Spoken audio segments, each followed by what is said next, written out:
Sister கேட்டிருந்தாங்க 65 recipe போடுங்கன்னு சொல்லிட்டு. ஸோ அவங்களுக்காகங்க இந்த மசாலா நான் இந்தியா போகும்போது வாங்கிட்டு வந்திருந்தேன். இது எல்லா பெட்டி கடையிலுமே இருக்கும். இதுலேயே மெஷர்மெண்ட் கொடுத்துருப்பாங்க எவ்வளோ சிக்கனுக்கு எத்தனை பேக்கெட் போடணும்னு சொல்லிட்டு. நான் 1.5 LB சிக்கன் எடுத்திருக்கேங்க. அதுக்கு ஏற்ற மாதிரி இந்த மசாலா ஆட் பண்ணிக்கிட்டேன். அது கூடவே 1/2 டீஸ்பூன் பெப்பர், இஞ்சி பூண்டு விழுது 2 டேபிள் ஸ்பூன், 2 டேபிள் ஸ்பூன் தயிர், ஒரு 1/2 லெமன் பிழிஞ்சு விட்டாச்சு. நான் எடுத்திருக்க சிக்கனோட அளவு பார்த்தீங்க அப்படின்னா 1.5 LB சிக்கன் இருக்குங்க.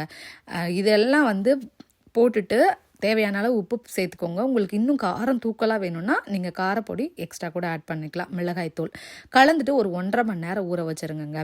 ஊற வச்சுட்டு நல்ல எண்ணெய் காயணும். 65க்கு நல்ல எண்ணெய் காஞ்சதுக்கப்புறமா ஃப்ரை பண்ணி எடுத்தீங்க அப்படின்னா 65 ரெடி ஆகிடும். இந்த மசாலா உங்ககிட்ட இல்லை அப்படின்னா சில்லி பவுடர், கொரியாண்டர் பவுடர், சீரகத்தூள், பெப்பர் தூள், கார்ன்ஃப்ளவர், அரிசி மாவு, சிக்கன் அளவுக்கு ஏற்ற மாதிரி மெஷர் பண்ணி போட்டுக்கோங்க. ஸோ இந்த அளவோட ட்ரை பண்ணி பார்த்துட்டு எப்படி இருந்துச்சு அப்படின்னு சொல்லிட்டு கமெண்ட் பண்ணுங்கள். கலருக்காக கொஞ்சமாக காஷ்மீரி சில்லி பவுடர் ஆட் பண்ணிக்கோங்க.